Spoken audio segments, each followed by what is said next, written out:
बिहार चुनाव में धुआंधार प्रचार करने में जुटे कांग्रेस के महासचिव रणदीप सुरजेवाला ने नीतीश सरकार पर सीधा हमला बोला है। सुरजेवाला के मुताबिक बिहार की नीतीश सरकार टायर्ड हो चुकी है और अब इसके रिटायर्ड होने का समय भी तय हो चुका है। बिहार के कैमूर में चुनाव प्रचार के दौरान सुरजेवाला ने कहा कि छत्तीसगढ़ की तरह ही बिहार में सारे चुनावी सर्वे फेल होंगे और महागठबंधन 150 से ज्यादा सीटें जीतेगा।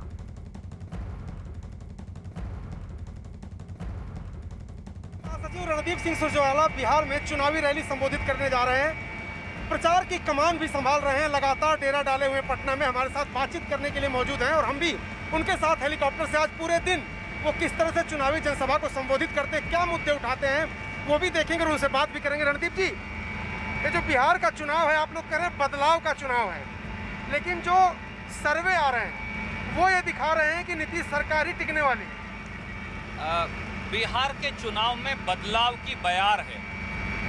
आप किसी सड़क कोने गांव ढानी में जाइए और पूछिए, हर बिहार का व्यक्ति ये कहेगा कि नीतीश कुमार की सरकार अब थक चुकी है, टायर्ड और रिटायर्ड है।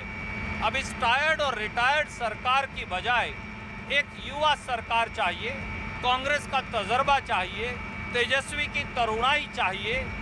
सर्वे रुचिकर होते हैं। यही सर्वे छत्तीसगढ़ में हमें हारा हुआ दिखा रहे थे। मैं आपको एक सर्वे निकाल कर दिखाऊंगा। आज जो सर्वे कहते हैं कि हम चुनाव हार रहे हैं, इन्हीं सर्वेज ने, ये देखिए आपके कैमरा पर दिखाऊंगा, छत्तीसगढ़ में ये दिखाया था कि भाजपा को 55 सीट आएंगी, आई कितनी? 14। और कांग्रेस को हारी हुई दिखाया था, हमें 3/4 बहुमत आया। यहाँ भी 150 सीट को पार करेगा महागठबंधन राजग, कांग्रेस और लेफ्ट पार्टीज का। लेकिन इसी बदलाव को रोकने के लिए प्रधानमंत्री की एंट्री हुई है, ताबड़तोड़ रैली कर रहे हैं और नीतीश कुमार उनके साथ मंच साझा कर रहे हैं। प्रधानमंत्री के आने से बीजेपी ये कह रही कि उसका ग्राफ जमीन से आसमान की तरफ जा रहा है। पहले प्रधानमंत्री जी ये बताएं कि 1.25 लाख करोड़ के पैकेज का क्या हुआ। हमने आंकड़े दिए, 1,25,000 करोड़ की बोली जो बिहार की 2015 के चुनाव में मोदी जी ने लगाई थी, उसमें से 1559 करोड़ के काम ही पूरे हुए हैं। प्रधानमंत्री ये बताएं बिहार को स्पेशल राज्य का दर्जा क्यों नहीं दिया जा रहा। प्रधानमंत्री की मौजूदगी में वो खारिज कर दिया गया। नीतीश जी सृजन घोटाले के फेविकोल से चिपके बैठे हैं और एक शब्द कह नहीं रहे। प्रधानमंत्री ये बताएं कि 5 साल में उनकी सरकार ने बिहार के युवाओं के रोजगार के लिए क्या किया। प्रधानमंत्री के झांसे और जुमलों में अब बिहार आने वाला नहीं।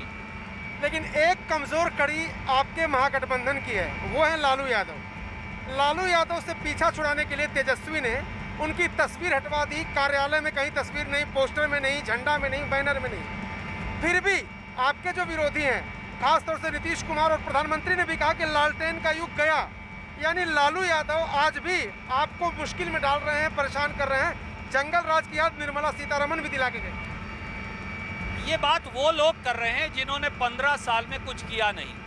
अरुण जी ये बताइए, सरकार 5 साल के लिए चुनी जाती है। अब मैं कहूं कि 1950 में कुछ नहीं हुआ। अरे भैया, 5 साल के लिए नहीं, 15 साल के लिए लोगों ने जदयू और भाजपा को वोट डाली थी। पिछली बार कांग्रेस को डाली, पर दुशासन की तरह चीरहरण हो गया प्रजातंत्र का, वो अलग बात है। ये सरकार चोर दरवाजे से बनाई गई सरकार है। 2015 में भी भाजपा को बिहार ने नकारा था, इस बार फिर जदयू और भाजपा को नकारने वाले हैं। नीतीश कुमार से जिस तरह का रिश्ता था आप लोगों का, और बहुत ज़्यादा वो राहुल गांधी से मुलाकात करते थे, राहुल गांधी उनकी तारीफ करते थे, अब उसी नीतीश कुमार पर आप लोग हमलावर हैं। तो क्या आप लोग जब बोलते हैं तो ये भी क्रेडिबिलिटी का सवाल नहीं है कि आज नीतीश कुमार बड़े अच्छे हैं, आपके साथ थे, आपके खिलाफ हो गए तो नीतीश कुमार सृजन घोटाला करने लगे? नीतीश बाबू हमेशा बीजेपी के साथ रहे हैं। 17 महीने का अपवाद छोड़ दें तो वो कभी कांग्रेस के साथ रहे नहीं। मैं केवल ये कहूँगा, नीतीश कुमार को फिसड्डी बाबू का खिताब मोदी जी की सरकार ने हाल की रिपोर्ट में दिया, जब बिहार गरीबी में, शिक्षा में, महिलाओं के स्वास्थ्य में, शौचालयों में, हर पायदान पर नीचे पाया गया। नीतीश जी के खिलाफ गुस्सा है। वो भी अब पुराने नीतीश जी नहीं रहे, बदल गए हैं। सभाओं में युवाओं को धमकाते हैं, उनका अनादर करते हैं, कहते हैं भाग जाओ तुम्हारी वोट नहीं चाहिए। क्या ये तरीका है प्रजातंत्र में वोट मांगने का? अहंकार नीतीश कुमार जी के सर चढ़कर बोल रहा है और इस चुनाव में बिहार की जनता नीतीश कुमार और सुशील मोदी का अहंकार उतारेगी। लेकिन एक सवाल उठता है रणदीप जी, आप लोग गठबंधन करते हैं कुछ दिनों के लिए, फिर भाग जाते हैं। जैसे 2017 में उत्तर प्रदेश में 2 यूपी के लड़के इकट्ठा हुए, बाद में ऐसा हुआ कि यूपी के लड़कों के बीच बातचीत बंद हो गई। तेजस्वी यादव के साथ आज गठबंधन है। एक समय था कि राहुल गांधी ने उनके पिता को बचाने वाला अध्यादेश मार दिया।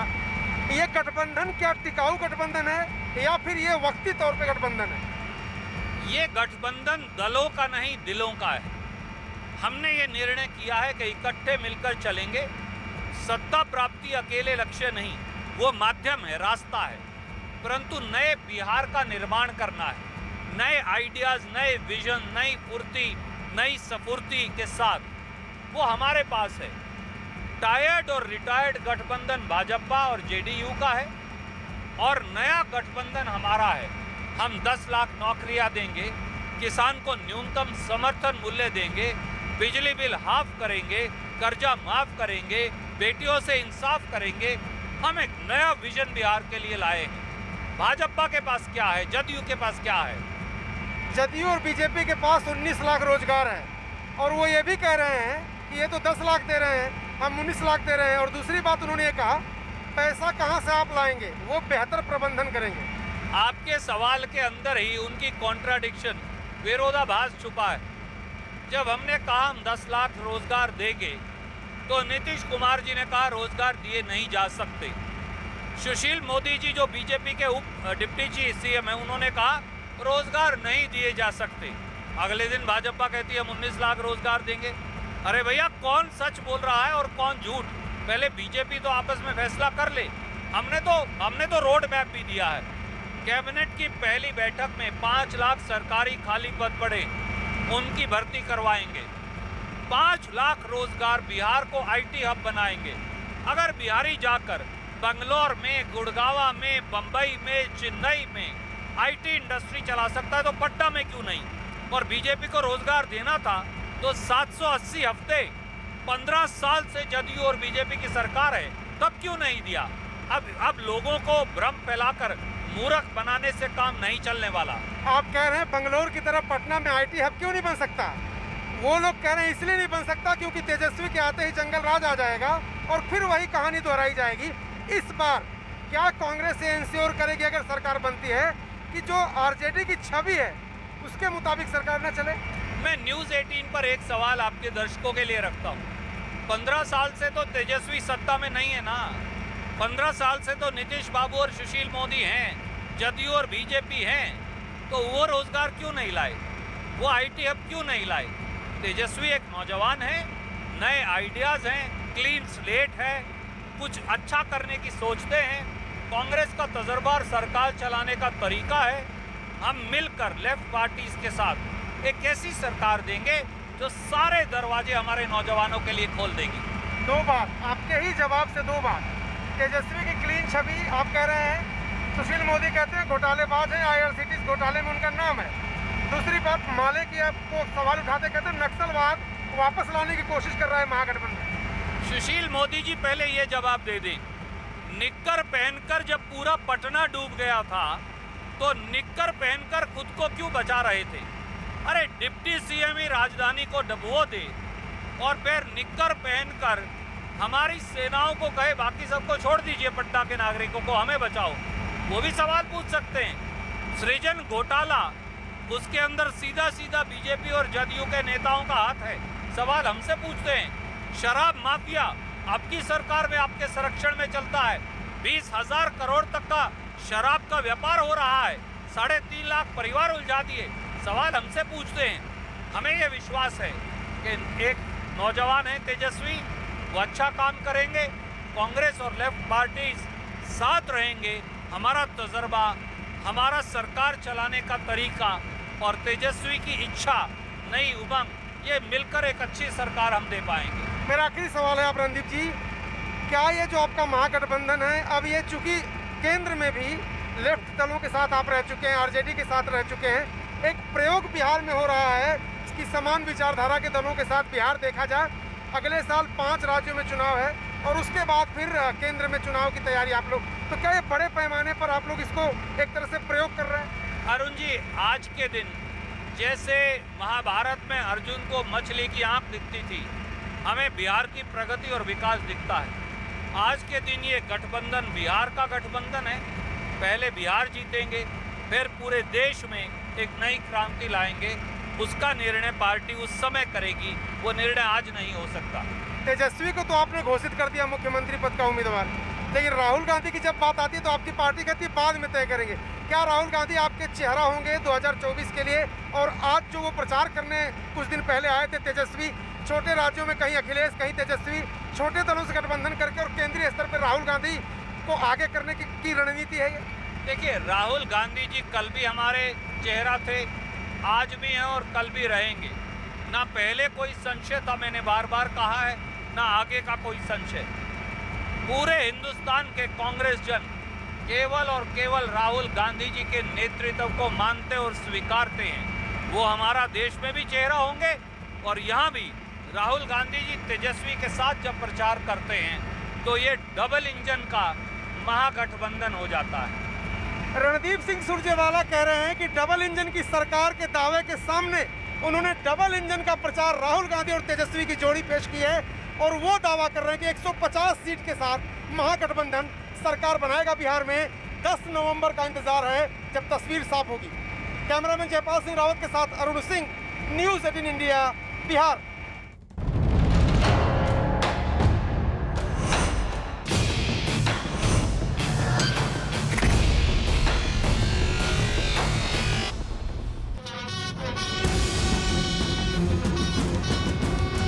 अपने भारत की 1 इंच भी जमीन किसी दूसरे के हाथों में नहीं जाने देंगे।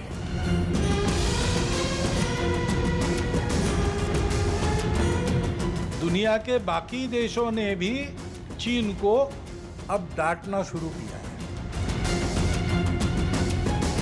हमें घर में एक दिया भारत माता के इन वीर बेटे बेटियों के सम्मान में भी जलाना है।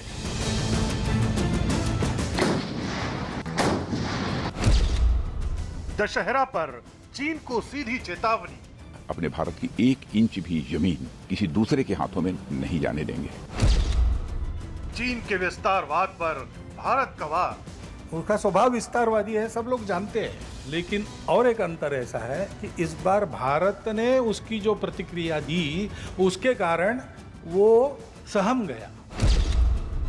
भारत की शक्ति पूजा से सहमा चीन।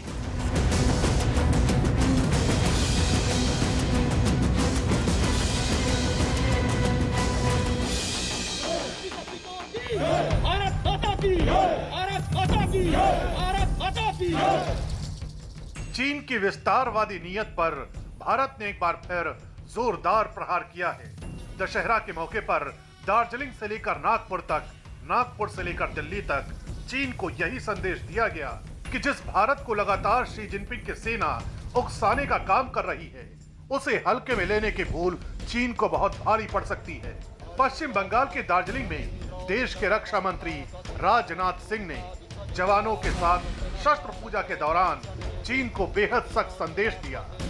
भारत और चीन की सीमा पर भी जो तनाव चल रहा है, भारत तो यह चाहता है कि यह तनाव समाप्त हो, शांति स्थापित हो। उद्देश्य हमारा यह है। लेकिन कभी कभी कुछ ऐसी नापाक हरकतें होती रहती हैं। मैं पूरी तरह से आश्वस्त हूं और आश्वस्त ही नहीं हूं, मुझे पूरा भरोसा भी है कि हमारे सेना के जवान किसी भी सूरत में अपने भारत की 1 इंच भी जमीन किसी दूसरे के हाथों में नहीं जाने देंगे। दरअसल बीते जून महीने से एलएसी पर भारत और चीन के बीच लगातार तनाव के हालात बने हुए हैं। गलवान में भारत के हाथों मुंह की खाने के बाद पैंगोंग में भी भारतीय सेना चीन के सैनिकों को मुंहतोड़ जवाब दे चुकी है।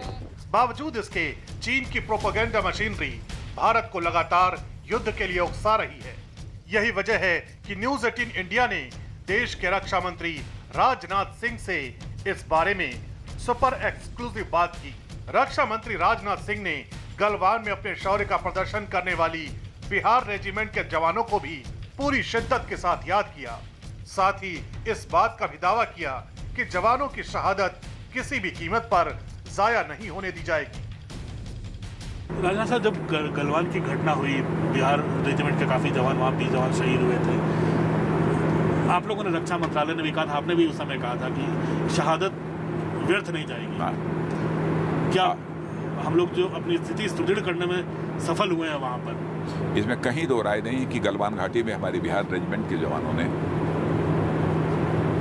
भारत भूमि की रक्षा के लिए, भारत माता का मस्तक ऊंचा रखने के लिए जो अपना बलिदान दिया है, देश का रक्षा मंत्री होने के नाते मैं पूरे विश्वास के साथ कहना चाहता हूं, उनके बलिदान को हम लोग किसी भी सूरत में व्यर्थ नहीं जाने देंगे। और जिन माताओं ने ऐसे लाल पैदा किए हैं जिन्होंने कि देश के लिए अपना बलिदान दिया है, उन माताओं के चरणों में मैं शीश झुकाकर उन्हें मैं प्रणाम करता हूं। देश के प्रधानमंत्री नरेंद्र मोदी पहले ही इस बात को कह चुके हैं कि भारत कभी भी अपने पड़ोसी देशों के साथ जंग नहीं चाहता, लेकिन अगर कोई भारत के धैर्य की परीक्षा लेता है तो उसे इसकी भारी कीमत चुकानी होगी। यही बात राजनाथ सिंह ने चीन को लेकर एक बार फिर साफ कर दी। राजनाथ सिंह ने चीन को चेतावनी देते हुए कहा कि भारत की शांति वाली सोच पर चीन को कोई गलतफहमी नहीं होनी चाहिए, क्योंकि जो देश बुद्ध की बात कर सकता है, वो देश मौका पड़ने पर हथियार भी उठा सकता है। गलवान की घटना के बाद आप लोगों ने काफी कठोर फैसले भी लिए थे। क्या लगता है उसका अब सार्थक फल, नतीजा निकलने लगा है? चीन को बैकफुट पर जाना पड़ा है। बस इतना ही मैं कहना चाहता हूं, बहुत खुलासा तो मैं नहीं कर सकता हूं कि हमारे सेना के जवानों ने जो कुछ भी किया है उस पर हमको लाज है, फक्र है अपने सेना के जवानों के ऊपर। और यह भी मैं देश को यकीन दिलाना चाहता हूं, एक तो हमारे प्रधानमंत्री नरेंद्र मोदी जी का सशक्त नेतृत्व और हमारे सेना के जवानों का शौर्य और पराक्रम, और सबसे बड़ी विशेषता हमारे भारत के सेना के जवानों की यह है, यहाँ उनके पास शौर्य है, वहीं पर हमारे सेना के जवानों के पास धैर्य भी है। यहाँ धैर्य की आवश्यकता होती है, हमारे भारत के सेना के जवान अपने धैर्य का परिचय देते हैं। यहाँ शौर्य की आवश्यकता होती है, हमारे देश के जवान अपने शौर्य का परिचय देते हैं। क्या इस बर्फबारी में, अब बर्फ जमा होने लगी है, क्या हम लोग अपनी पोजीशन को बरकरार रखने में, स्थिति को सुदृढ़ रखने में सफल रहेंगे इसमें? डायरेक्ट बरकरार रखने में ही नहीं, बल्कि उसे और मजबूत करने में हम सफल रहे। 4000 किलोमीटर लंबी सीमा है।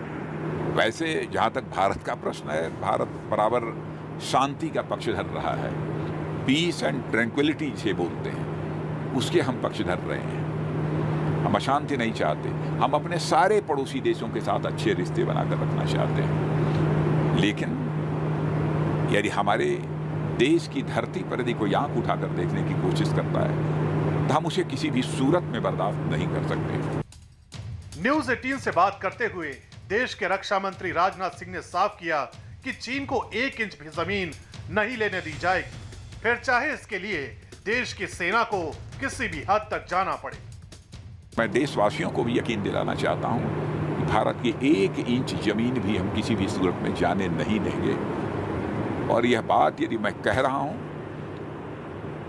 तो अपने सेना के जवानों के धैर्य, शौर्य और पराक्रम के आधार पर कह रहा हूं। चीन कहता है कि भारत अग्रेसर है, पहले भारत पीछे हटे। चीन कह रहा है कि भारत हमलावर है, भारत को पीछे हटना। बातचीत का सिलसिला चल रहा है, अच्छा होगा कि बातचीत के द्वारा कोई न कोई एक समाधान निकल जाए। किसी के आगे किसी के पीछे जाने का नहीं है। जो समझौते के आधार पर सहमत बनती है होना चाहिए। हम न चीन की जमीन पर कब्जा करना चाहते हैं और न तो भारत की जमीन पर किसी को हम कब्जा करने की इजाजत देंगे। और मैं पुनः दोहराना चाहता हूं, किसी भी सूरत में इजाजत नहीं देंगे, चाहे उसके लिए हमें किसी हद तक जाना हो। इस दौरान राजनाथ सिंह ने उन सियासी हमलों का भी करारा जवाब दिया जो चीन के मुद्दे पर कांग्रेस की तरफ से किए जा रहे थे। राहुल गांधी कहते हैं 15 मिनट में हमारी सेना उनको खदेड़ दी थी जब मेरा राज रहता। अब मैं कहना नहीं चाहता, 1962 पूरे देश को याद है। क्या हुआ था 1962 में, यह बताने की कोई जरूरत नहीं है। और उसमें मैं किसी प्रधानमंत्री को भी दोषी नहीं ठहराना चाहता, उस समय के भी प्रधानमंत्री। कोई यह प्रधानमंत्री नहीं चाहेगा कि हमारे देश की ज़मीन किसी हमारे दूसरे देश के लोगों के हाथों में चली जाए, उस पर उनका कब्जा हो जाए। लेकिन क्या हुआ सारा देश अच्छी तरह जानता है। और उसके बाद लंबे समय तक सरकार उनकी रही, वह क्या कर पाए? कुछ भी किया। 15 मिनट में खदेड़ दिया। भारत की संसद ने तो पाक अधिकृत कश्मीर के बारे में भी कहा, प्रस्ताव पारित करके, कि भारत का हिस्सा था, है और रहेगा। लंबे समय तक कांग्रेस की सरकार रही, उन लोगों ने क्या किया? और जो भारत की जो भूमि चीन के कब्जे में है, उसके बारे में क्या किया? वर्षों तक रहे, 3 दिन की तो बात ही छोड़िए। पहली बार देश में ऐसा प्रधानमंत्री। मैं एक सुझाव देना चाहता हूं कि इतनी एक बड़ी पार्टी के नेताओं को इस तरीके की बात नहीं बोलना चाहिए कि भारत की भूमि पर मोदी जी के नेतृत्व में हमारी सरकार किसी भी सूरत में 1 इंच भी जमीन पर किसी को कब्जा करने की इजाजत नहीं देगी। उसे किसी भी सूरत में हम बर्दाश्त नहीं करेंगे, चाहे हमें उसके लिए कितनी भी बड़ी कीमत क्यों न चुकानी पड़े। और यह बात जो मैं बोल रहा हूं, यह बिल्कुल फर्म कन्विक्शन के साथ मैं यह बात बोल रहा हूं। उधर महाराष्ट्र के नागपुर में आरएसएस मुख्यालय में विजयदशमी का उत्सव मनाया गया, जिसमें आरएसएस प्रमुख मोहन भागवत ने शस्त्र पूजा की। इस दौरान मोहन भागवत ने भारतीय जवानों के शौर्य की तारीफ करते हुए चीन को भारत से मिली कड़ी चुनौती का जिक्र किया। मोहन भागवत ने पड़ोसी देश चीन को सख्त संदेश दिया कि भारत ने चीन की गलतफहमी को दूर करते हुए उसे आईना दिखाया है। इतना ही नहीं, उन्होंने चीन पर वार करते हुए ये भी कहा कि आज चीन के खिलाफ भारत के जवाब का ही नतीजा है कि वियतनाम और ताइवान जैसे देश भी चीन का खुलकर विरोध करने लगे हैं। उसका स्वभाव विस्तारवादी है, सब लोग जानते हैं, क्योंकि भारत तन के खड़ा हो गया। भारत की सेना ने अपनी वीरता का परिचय दिया, भारत के नागरिकों ने अपने देशभक्ति का परिचय दिया। सामरिक और आर्थिक दोनों दृष्टि से वो ठिठक जाए, इतना धक्का तो उसको मिला है। और उसके चलते दुनिया के बाकी देशों ने भी चीन को अब डांटना शुरू किया है। देश के प्रधानमंत्री नरेंद्र मोदी की अगुवाई में आज भारत उस मोर्चे पर डटा है जहां से भारतीय सेना को किसी भी तरह की कार्रवाई की पूरी आजादी है। हम वहीं लड़ेंगे जहां पर आपकी इच्छा है, ये कोई जरूरत तो नहीं। हम वहीं लड़ेंगे जहां पर से हमारे को खतरा आ रहा है, और हम उसका खतरे का मुकाबला वहीं करेंगे। ये एक बात है, लेकिन हमने अपने स्वार्थ के लिए नहीं किया। हम युद्ध तो करेंगे, और अपनी जमीन पे भी करेंगे और बाहर भी करेंगे, लेकिन अपने निजी स्वार्थ के लिए नहीं, परमार्थ के लिए करना पड़ेगा। भारतीय सेना के इसी हौसले से डरा सहमा चीन लगातार एलएसी पर प्रोपोगेंडा वीडियो जारी कर अपनी ताकत की नुमाइश कर रहा है। लेकिन भारतीय सेना भी चीन को किसी भी वक्त जवाब देने के लिए सरहद पर डटी हुई है। राजनाथ सिंह जी ने भी आज वही बात की, उन्होंने साफ साफ समझा दिया नेपाल और चीन दोनों को कि भाई हम अपनी सीमाओं की 1 इंच जमीन कहीं नहीं जाने देंगे। आरएसएस के चीफ जो हैं वो देश के सबसे बड़े ऑर्गेनाइजेशन के प्रमुख हैं, जिनके अंदर हजारों संगठन आते हैं। तो इस तरह से देश की मंसूबेबंदी का साफ साफ जवाब दे दिया गया। दशहरा और दीपावली का यह ऐसा वक्त है जब देश कोरोना महामारी के प्रोटोकॉल के बीच उत्सव मना रहा है, लेकिन सरहद पर हिफाजत करने वाले जवान लगातार दुश्मनों को छकाने के लिए डटे हुए हैं। यही वजह है कि पीएम मोदी ने मन की बात में इस बात की अपील की कि एक दिया इस बार देश के जवानों के नाम ही जलाना चाहिए। साथियों, हमें अपने उन जाबाज सैनिकों को भी याद रखना है जो इन त्योहारों में भी सीमाओं पर डटे हैं, भारत माता की सेवा और सुरक्षा कर रहे हैं। हमें उनको याद करके ही अपने त्योहार मनाने हैं। हमें घर में एक दिया भारत माता के इन वीर बेटे बेटियों के सम्मान में भी जलाना है।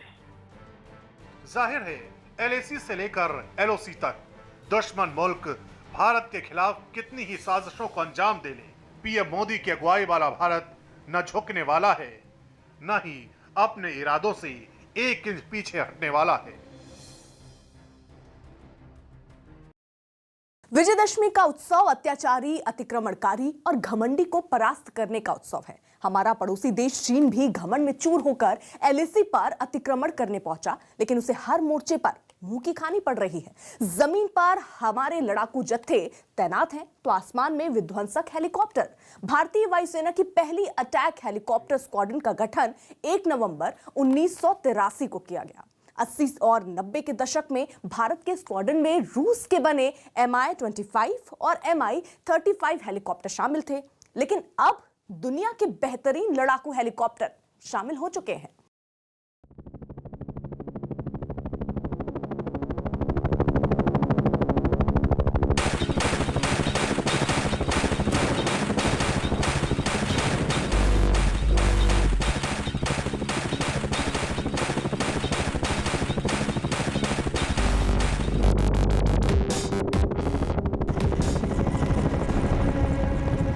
अफगानिस्तान में जंग का मैदान। एक अमेरिकी सैनिक सामने की पहाड़ी में छिपे दुश्मन की इत्तला कमांड सेंटर को देता है।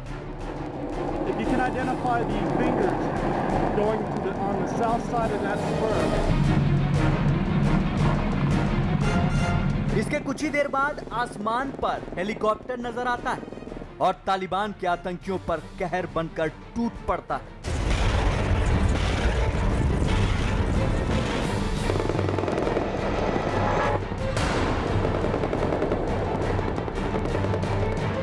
इसके बाद कुछ नजर आता है तो पहाड़ियों से उठता धुआं और एक जोर का धमाका। कुछ ही देर में अमेरिकी सेना का हेलीकॉप्टर पहाड़ी पर बने तालिबान के अड्डे और उसमें छिपे बैठे आतंकियों का सफाया कर देता है।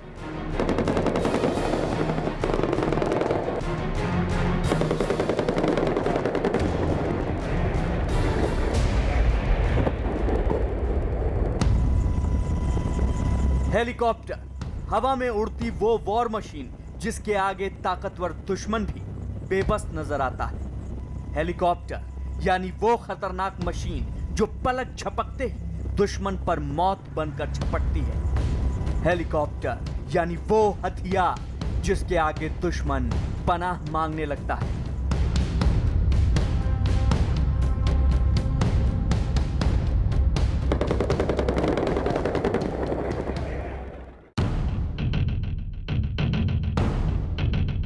अपाचे AH-64E अटैक हेलीकॉप्टरों की दुनिया का वो नाम जिसे सुनने के बाद ताकतवर से ताकतवर दुश्मन की भी रूह कांपने लगती है। अपाचे ऑपरेशन डेजर्ट स्टॉर्म के अलावा अफगानिस्तान में भी जंग के दौरान अपनी काबिलियत दिखा चुका है। अपाचे हेलीकॉप्टर को दुनिया का सबसे घातक अटैक हेलीकॉप्टर माना जाता है और आज की तारीख में यही अपाचे हेलीकॉप्टर भारतीय सेना की शान बन चुका है।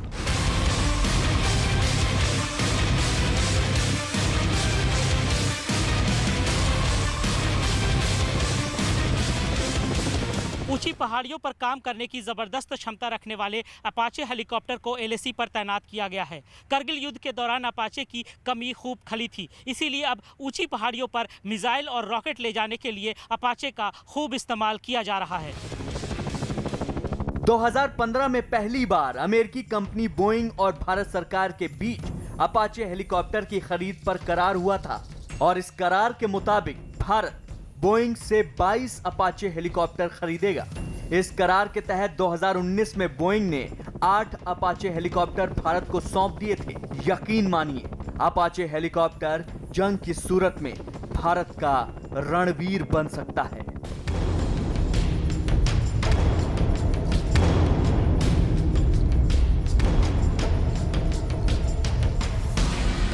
इसके अंदर जो लॉन्ग बो मिसाइल्स हैं, जो हिल फायर मिसाइल्स हैं, उनका पूरी दुनिया में कोई मुकाबला नहीं है। जो इसके जो एवियोनिक्स हैं वो बहुत आला दर्जे के हैं।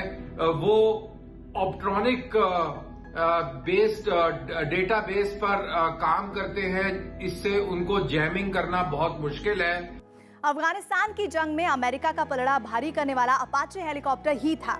इस चॉपर की खास बात यह है कि इसके सामने लगी एक खास मशीन दिन हो या रात पायलट को सही जानकारी देती है। अपाचे AH-64E दुनिया का सबसे बेहतरीन अटैक हेलीकॉप्टर है।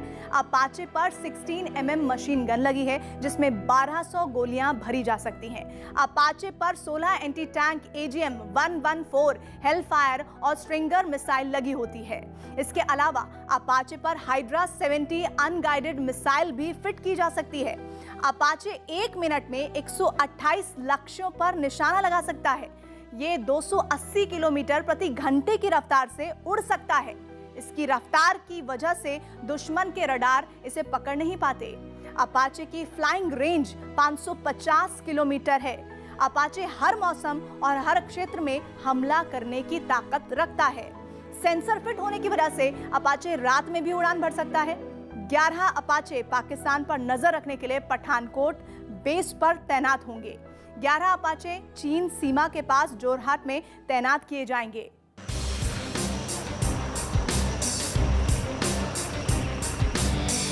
ALH Mark 4 advance light helicopter यानी रुद्र भी स्वदेशी तकनीक से बना एक लड़ाकू हेलीकॉप्टर है।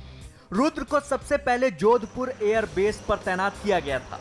रुद्र को भी HAL यानी हिंदुस्तान एरोनॉटिक्स लिमिटेड ने ही बनाया था। रुद्र की सबसे बड़ी खासियत यह है कि यह सर्जिकल स्ट्राइक और रेकी मिशन को बेहतरीन तरीके से अंजाम दे सकता है।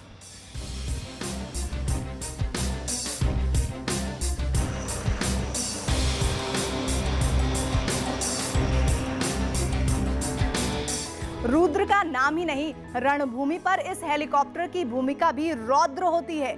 ये ऊंचाई वाले इलाकों की जंग का बहुत बड़ा मारक हथियार है।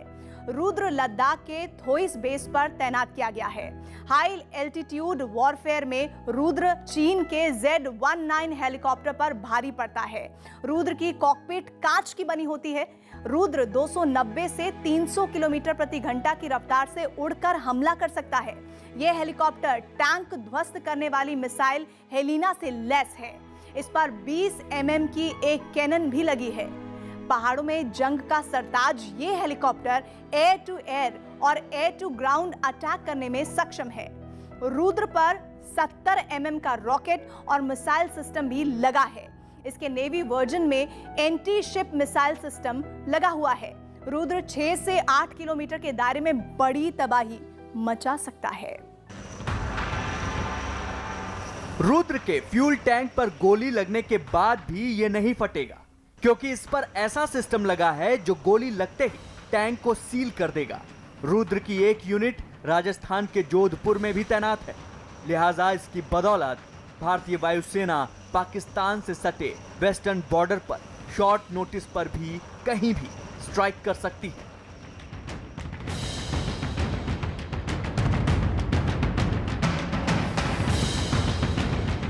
अपाचे भी एक अच्छा वेपन प्लेटफॉर्म है, लेकिन रुद्र के अंदर जिस तरह का आर्मामेंट फिट किया गया है या जिस तरह की एवियोनिक्स इम्प्रूवमेंट उसमें किया गया है, उससे यकीन होता है कि रुद्र भारतीय कंडीशंस के हिसाब से अपाचे से कहीं बेहतर अटैक हेप्टर है।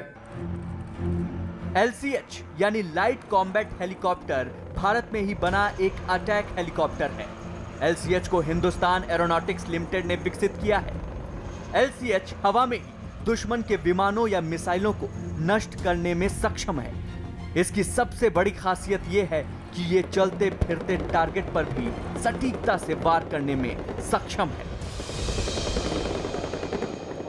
ऐसा हेलीकॉप्टर है जो 21,000 फुट पे जाके दुश्मन को नेस्तनाबूद कर सकता है, और ये अगर काफी सारे मात्रा में, पर्याप्त मात्रा में हमारे पास आ जाए तो हाई ऑल्टीट्यूड में टैंक की जगह भी ले सकता है। तो एक एंटी टैंक ऑपरेशन और या टैंक के खिलाफ ऑपरेशन में ये बहुत कारगर साबित होगा, इसमें कोई संदेह नहीं है। LCH दुनिया का सबसे हल्का अटैक हेलीकॉप्टर है। इसे खास तौर पर ऊंचाई वाले इलाकों में लड़ने के लिए डिजाइन किया गया है। भारतीय थल सेना और वायुसेना दोनों इसका इस्तेमाल करती हैं। LCH पर 20 मिलीमीटर की टूरेट गन लगी है। इसके अलावा LCH पर 70 मिलीमीटर का रॉकेट सिस्टम भी फिट है। LCH में हेलमेट माउंटेड साइट यानी पायलट के हेलमेट पर जानकारी देने वाला सिस्टम और forward looking infrared sighting system लगा हुआ है, यानी कि शरीर से निकलने वाली गर्मी से तस्वीर खींचकर जानकारी देने वाला सिस्टम यहां फिट है। इस सिस्टम की मदद से पायलट जमीन पर या हवा में किसी भी लक्ष्य का पता लगाकर उन्हें नष्ट कर सकता है। LCH को बिना घुमाए ही किसी भी लक्ष्य पर मिसाइल दागी जा सकती है। LCH सियाचिन के फॉरवर्ड बेस तक जाने में सक्षम है। गलवान में चीन के साथ हुई तनातनी के बाद भारतीय फौज ने LAC पर भारतीय वायुसेना में शामिल ट्रांसपोर्ट विमान चिनूक, C-17 ग्लोब मास्टर और C-130 हरक्यूलिस के साथ साथ रूस में बने इल्यूजन 76 और एंटोनोव 32 विमान भी तैनात कर रखे हैं, जिनकी बदौलत वो महज कुछ घंटों के अंदर अपने हथियार और जवान भारत के किसी भी कोने में पहुंचा सकते हैं।